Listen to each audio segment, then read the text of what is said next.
Hey everybody, welcome to my channel. Today we are going to talk about growing peppers in hydroponic systems, mini systems like the AeroGarden or MTN grow stations or any station that are similar to these. Lately I have been posting a bunch of pictures of the system growing peppers. This is the KS white tie here, and I get a lot of questions about the unit, about the system, and how to grow the plant in general. A lot of these questions are very much the same question that I have already answered in other videos, but I thought I would do it again because there's such a big interest for this. So I have written down, I think, 11 questions that was asked very often, and I'll try my best to answer them.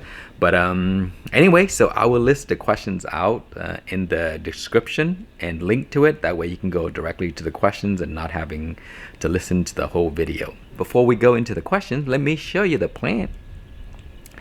Look at how beautiful this plant is growing in this unit here. And again, I've done videos on this unit already. This is the MTN grow stations developed by Christopher Bransdahl, a buddy of mine. He also has a YouTube channel, so make sure to check out his channel and see what he's up to. It's a beautiful unit, very elegant design, and I chose the color. I picked black and white because I think that looks the best. And everything was made from scratch. Chris put it all together. The light hood is a very powerful unit. I think it's 100 watts, and because it's so strong, I have to set it down to around 40%. So right now it's running at 40%. It's been running at 40% the entire life cycle of this plant. So it's a very cool unit. So let's go ahead and go into the questions, and I will answer them for you. Okay, the first question is, do you top your plant inside these units, and do you recommend topping them?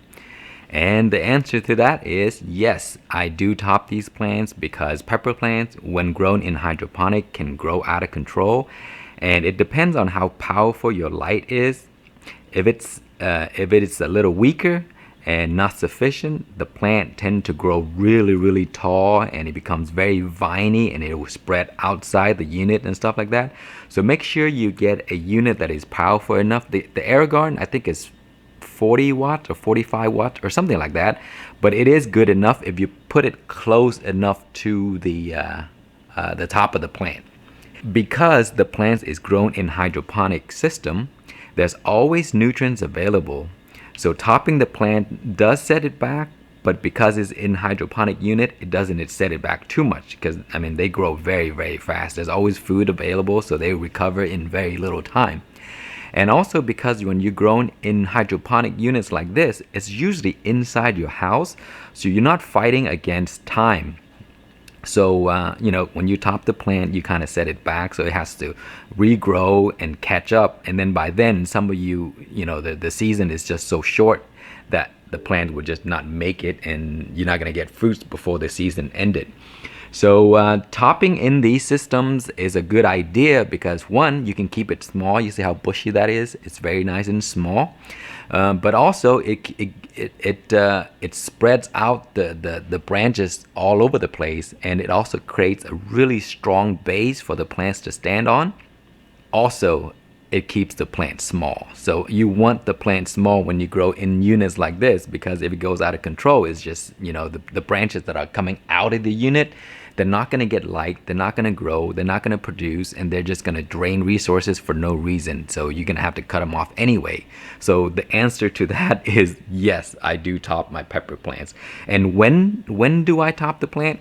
So when the plants grow inside a small unit like this, once the root has expanded, it's going to fruit very fast. So around maybe 5 or 6 inches, the plant is going to put out fruits at the very tip, and when you see that, that's the sign. Go ahead and top the plant at that time. Just pluck off the top part where the bud are just starting to form, and then it'll sprout out new branches to the side, and it delay the plant a little bit, but it also gives the plant a chance to grow bigger before it will fruit again.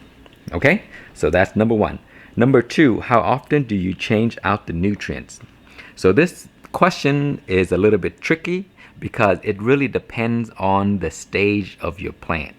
When the plant is tiny, for example, like a seedling, I have seedling. I'm not sure you can see that, but anyway, if the plant is small, it'll take 5 weeks before the plant can do anything to the reservoir. So in that stage, you don't have to change out very often. You can just let the plant grow, and 5 weeks later you can change it out. That's fine. As the plants get bigger and bigger, like this right now, it's going to drink very fast. So every week it's probably going to drink that whole entire reservoir. And I recommend every time that you are going to refill, pour out the ones that are the nutrient that is left inside the reservoir before you add new nutrients. The reason for that is because pepper plants are very picky once they start to fruit. And what they do is they will pick up all the nutrients in the reservoir that they need, and the excess nutrients that it doesn't use is leaves behind. So if you keep adding and refilling without pouring it out for fresh batches of nutrients, then the nutrients become imbalanced, and then your plant is going to stress, and the roots are going to get damages, and it could potentially rot, and then your leaves are going to turn yellow because the nutrient is not balanced and fresh. So it's always a good idea at this stage to do that. So again, when they get to this size, maybe every week or week and a half, whenever the nutrients is low, pour it out, add a new batch. It's very quick. You just mix it by the gallon, which I always do, and then I have it ready, and then I'll just add it once I change the nutrients out. Okay, the next question is, what nutrients do you use? I use multiple different nutrients, and it's not always the same. I just use whatever I have available at the time. Right now, I'm using the DynaGrow and the DynaBloom series. Sometimes I also use the AeroGarden when I have that available. So with the DynaGrow and the DynaBloom, they have different stages. You can use the different mix. So for vegetative stage, you want to use the DynaGrow. Once they start to bloom and become full, then you can switch to DynaBloom. Switching meaning completely switching. All you're using is DynaBloom. No longer use DynaGrow. So that's usually the case. Okay. So the next question is, you mentioned many times that you don't check pH. Yes, that is correct.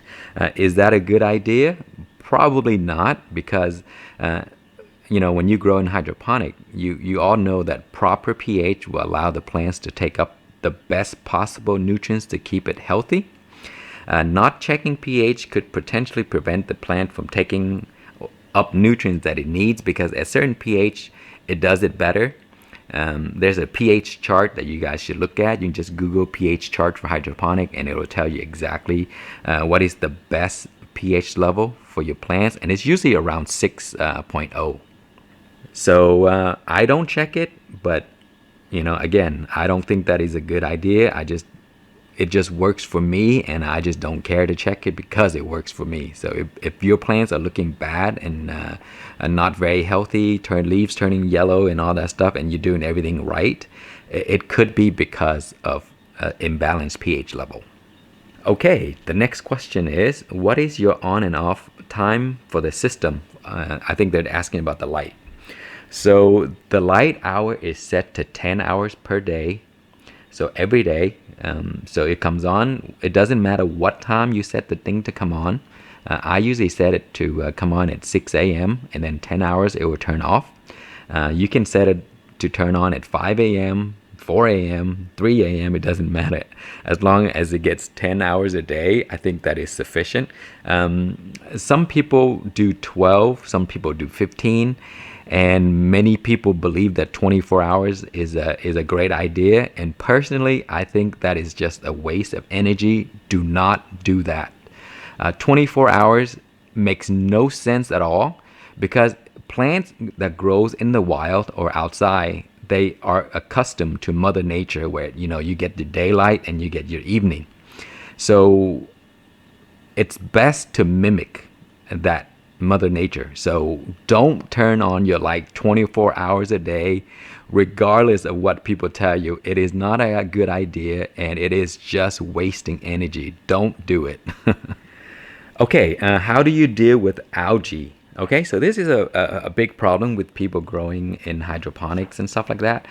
Algae is a big problem. A way to prevent it is, you see how the lid is black right here? The black lids or black containers and stuff like that helps greatly in reducing the amount of light that can penetrate into the system.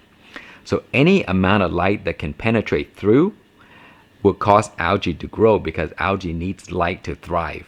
So if you can prevent that from happening, then you will reduce the chances of algae forming. And it's not going to be 100%, because there's holes right there, as you can see, where the net cup is. So light is still going to get through, and I do get a small amount of algae. And so what I do is, each time I change the nutrients, I just rinse the system, because the AeroGarden unit or the MTN unit like this, it comes completely apart. You can just take the system out and you can just rinse it off and wash it off. There's hydrogen peroxide that you can put like a drop in there. Every once in a while, it does help to reduce the algae growth. But I think anytime you refill, just clean it up a little bit, and that should be like, the best you can do, because a little amount of algae would not affect anything at all. But if you allow too much algae to start growing, it's going to compete for resources in your plant. It's going to attach to the root, and it's very difficult to clean up. And once the whole system is green, it's just going to choke the plant, because it absorbs all the nutrients and oxygen away from the plant. So, clean it up as much as you can. The next question is, do you set your pump to run 24/7? No, I set the pump to run 1 hour on and 1 hour off. So every hour it comes on, then it'll go off for an hour, then it'll come on for an hour and off for an hour. You can set it to run, 12 hours a day if you want to, but it's not necessary, because when the pump comes on for an hour, it'll create a lot of bubble action into the unit, and that is enough to feed the plant oxygen for even the whole day. Sometimes my pump would go out for like 2 days and the plant is still just fine. So 1 hour on, 1 hour off is perfect. 1 hour on, 4 hours off would still work. So it's just up to you. Okay, the next question, this is actually a really good question. How high do you set your light? I usually, when I grow in the AeroGarden unit, because the AeroGarden is LED, it's very weak and it's very soft, so it doesn't burn the plant even when the leaves or the branches touch the hood. So I set the plant to be around 1 to 2 inches above the hood. The hood to be 1 or 2 inches above the plant, and that's perfect. The lower you set it, the better, because the intensity of the AeroGarden is not very strong, but pepper plants require very high intensity, but of course not 100 watts like this system right here. That's why I have to set it to 40%. So depending on what system you use, you have to gauge the power and then raise the light according to how the plants feel. You can easily tell. The plant will stress, the leaf will turn inward and stuff like that, and it will burn at the tip and it's gonna curl. That means your light is too close, it's too hot, and it's getting too much. So if you're growing an AeroGarden unit, as I mentioned, 2 inches above is perfect at all times. The next question is, can you start seeds inside the unit? Absolutely, you can start seeds inside the unit. I usually don't, because from seedlings into where the plants can utilize the entire system, it's going to be like a while. So what I normally do is I start seeds inside these pots right here, this little cup. I'll show you. See, that's my seedling in there, and then I just borrow the light from these units right here, something like that, and then just let it sit next to it and until it grows big enough, and then I can put into the system. That way you're not wasting resources, you're not wasting your energy by growing like a little tiny plant that is not going to utilize the full system. But if you want to, you can start it in the unit and then allow it to just grow all the way to a mature size plant. That'll work as well. Okay, the last question here is a very difficult question because there's a lot of things that involve, and that is, I'm experiencing a lot of flower drops. What could be the problem? Okay, flower drops is a very big problem when you grow it in hydroponic. There's so many different reasons, and it's very hard to diagnose. I have to see the plants. I have to see the condition. I have to see what you use to grow the plant, what nutrients and all that stuff, the temperature and all that stuff. So I'm going to tell you a few things, and then you can just troubleshoot on your own. So the number one thing that causes flowers to drop in hydroponic is always imbalanced nutrients or imbalanced pH. I mentioned it before, I don't check pH, but sometimes pH is a huge problem, and it will cause the plant to stress because it's not able to take up all the nutrients that is needed to stay healthy and to produce flowers and fruit, so it would drop. So imbalanced pH, imbalanced nutrients will definitely cause the flowers to drop. So check your pH, make sure it's around 6.0, 5.9 to 6.0 is perfect. Make sure you don't keep refilling without changing for fresh batch of nutrients. Since we're on the nutrient topic, another thing that could cause flower to drop is you feed it too much nitrogen during the bloom stage, because nitrogen helps assist the plant in growth, and in order for the plant to grow, it will drop the flowers in order to grow big. It can't do both at the same time. Pepper plants are very picky, so a lot of the times you can see like the flowers always dropping, but the plant is nice and healthy and big. And that is the reason you have a very high concentration of nitrogen during that stage, so the plants keep growing. It's just happy. I'm gonna keep growing. So you get it like a massive plant, and the fruit and the flowers keep dropping. And so try to reduce the nitrogen at that stage, and switch over to bloom, because the bloom will help assist fruiting and keeping the flowers and all that stuff. Insects is not a problem because peppers are a self-pollinator, and all you have to do is every once in a while when it's fruiting, you just go and you touch it or shake the plant a little bit, the pollen will drop, and then the flower will pollinate. That's all you have to do. Sometimes you don't even have to do that. The pollen will fall on their own, and then they will just produce. Like these here, I really don't do anything. It just all the fruits right there, it does it on its own. A little shake would of course will help. And so yeah, make sure you switch to bloom, and go away from the vegetative stage.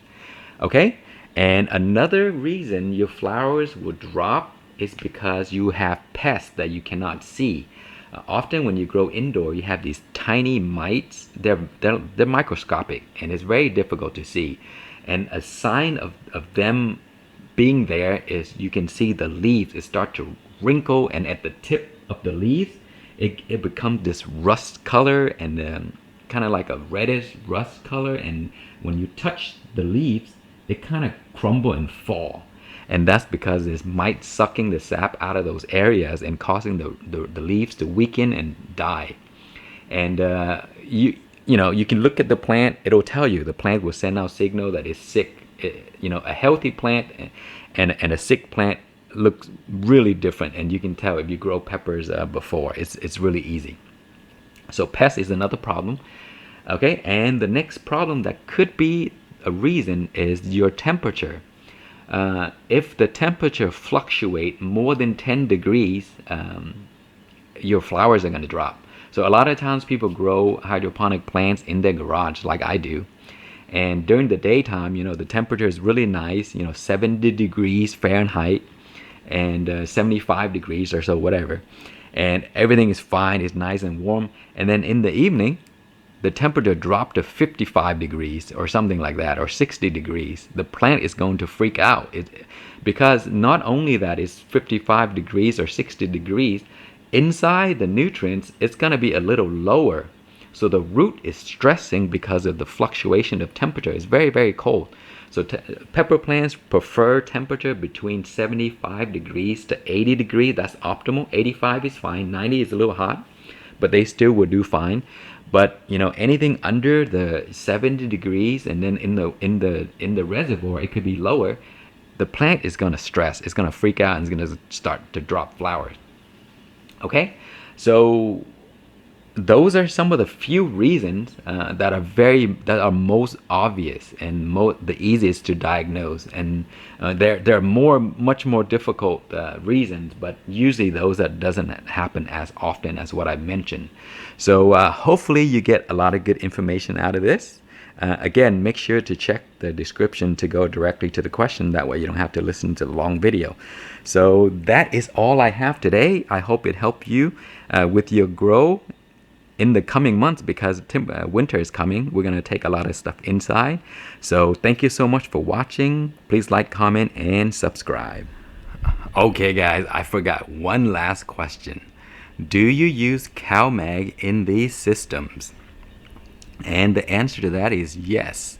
Occasionally, when the plant is lacking in calcium and magnesium, giving it a little bit of CalMag will help. So 5 milliliter per gallon of water when the plant is fully blooming like this really help to set fruits.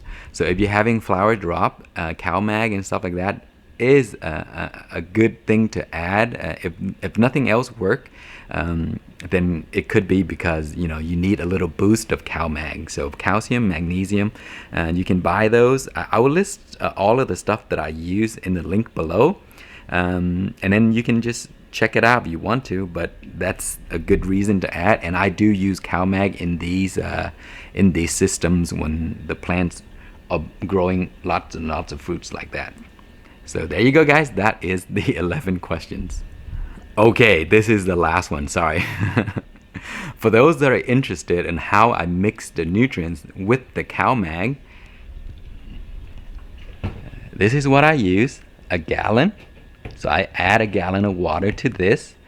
Then I use a medicine dropper and I draw 5 milliliter of CalMag into the water and I shake it up. Just give it a good nice shake.